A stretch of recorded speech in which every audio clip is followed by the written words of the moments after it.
Edo and Nagoya, two cities locked in an economic clash with vastly different policies. Their conflict reveals timeless lessons for today. While Tokugawa Yoshimune championed austerity, Owari domain lord Tokugawa Muneharu spurred Nagoya into an unprecedented boom with deregulation. But what awaited them both? Hidden within this rivalry were their differing philosophies and their visions for the common people. What was the true nature of their conflict? In this video, you will discover: why did Yoshimune insist on austerity? Why did Muneharu embrace deregulation? And what impact did their policies have on the populace?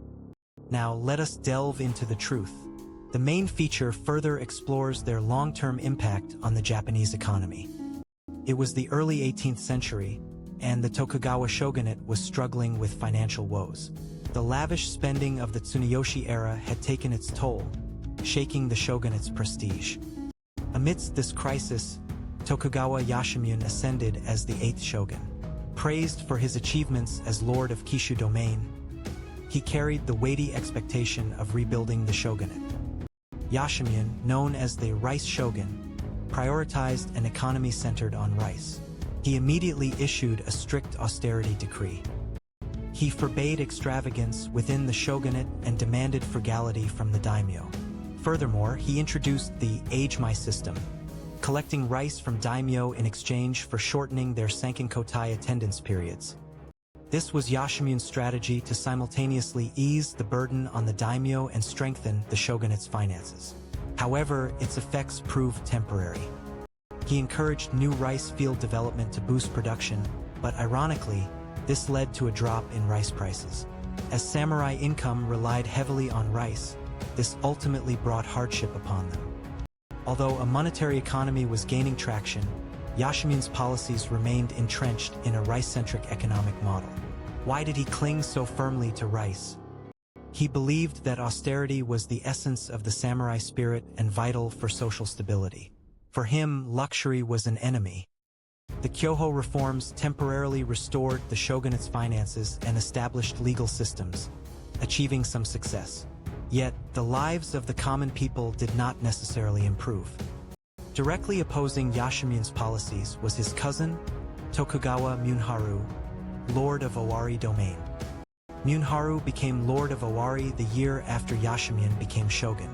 He championed deregulation and free commerce, policies diametrically opposed to Yoshimune's.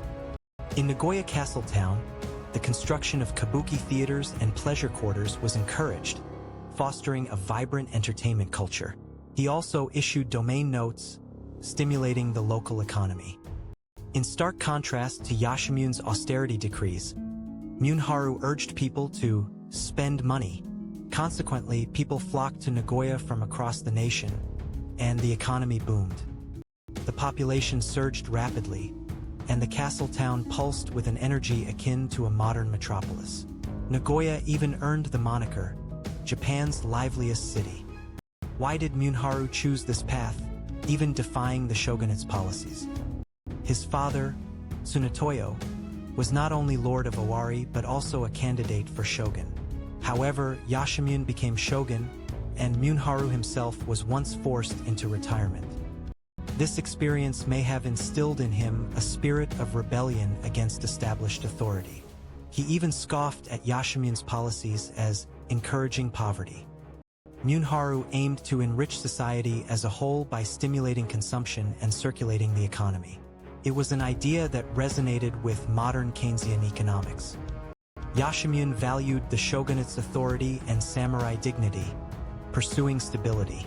Muneharu believed in the people's vitality and commercial freedom, seeking growth.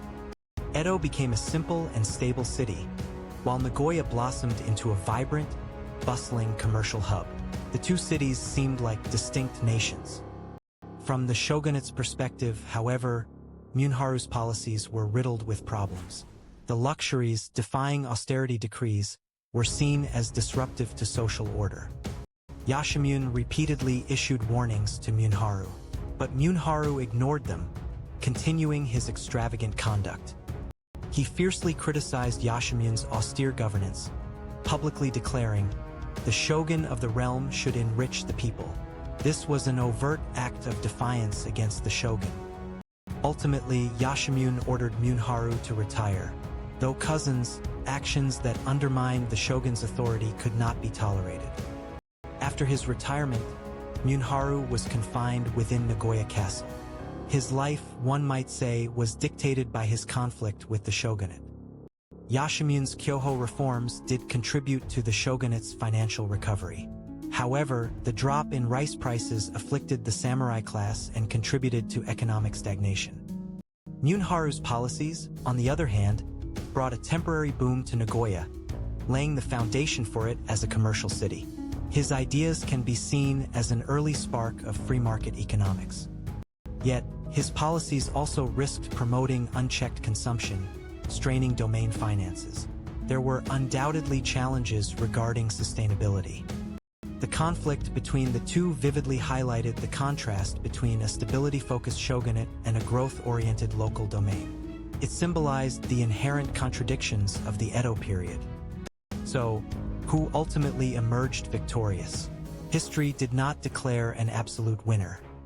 Yoshimune's reforms restructured the shogunate's governing mechanisms, establishing the foundation for later shogunal rule. One could argue they contributed to Edo's prosperity during its stable period. Muneharu's policies, though forcibly cut short by the shogunate, saw Nagoya's commercial DNA passed down continuously to the present day. The vibrancy he fostered became one of the reasons Nagoya remains a leading commercial city today. He can be considered a pioneer of economic liberalization. Austerity or deregulation, which was correct depends on the era and circumstances, leading to differing evaluations. However, what we learn from their conflict is that there is no single right answer in economic policy. Both their philosophies hold universal relevance even today. Yoshimune sought stability, Muneharu pursued growth. Perhaps both ultimately wished for the happiness of the people. History still hides untold stories. Subscribe for more forgotten history.